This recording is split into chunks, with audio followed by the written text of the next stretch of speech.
Hi friends, என்னோட தங்கச்சி ஸ்டைலில் நாட்டுக்கோழி குழம்பு எப்படி பண்ணலான்னு பார்க்கலாம் வாங்க. இட்லி, தோசை, சப்பாத்தி, சாதம், பூரின்னு எல்லாத்துக்கும் டேஸ்ட்டாக இருக்கும். ட்ரை பண்ணி பாருங்க. கேஜி நாட்டுக்கோழி உப்பு மஞ்சத்தூள் போட்டு கழுவி எடுத்து வச்சிருக்கேன். குக்கரில் நல்லெண்ணெய் ஊற்றிட்டு பட்டை, கிராம்பு, ஏலக்காய், பிரிஞ்சி எல்லாம் தாளிச்சிட்டு ஒரு கைப்பிடி அளவு சின்ன வெங்காயம் சேர்த்து வதக்கிக்கலாம். அரை தக்காளி பழம் சேர்த்து கூடவே கொஞ்சமாக உப்பு சேர்த்து வதக்கிக்கலாம். மிக்ஸி ஜாரில் 1/4 மூடி தேங்காய், சோம்பு, ஜீரகம், கசகசா, 1 ஸ்பூன் நல்ல மிளகு சேர்த்து நல்லா அரைச்சி எடுத்துக்கலாம். அரைச்சி எடுத்து தேங்காய் விழுத வெங்காயம் தக்காளி வதங்கினதும் அதோட சேர்த்து நல்லா வதக்கி விட்டுறலாம். ஜார் அலசி கொஞ்சமா தண்ணி சேர்த்துட்டு மசாலா பவுடர் ஆட் பண்ணிக்கலாம்.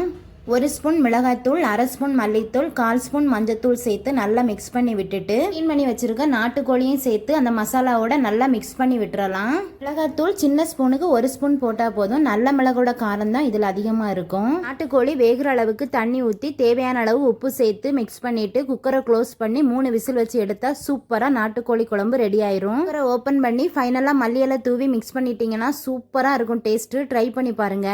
நீங்களும் நாட்டுக்கோழி குழம்பு செஞ்சு பார்த்துட்டு டேஸ்ட் எப்படி இருந்துச்சுன்னு கமெண்ட்ல சொல்லுங்க. என்னோட வீடியோஸ் பிடிச்சிருந்தா மறக்காம வீடியோக்கு ஒரு லைக் கொடுங்க. நம்ம சேனலை சப்ஸ்கிரைப் பண்ணி சப்போர்ட் பண்ணுங்க. Thank you friends.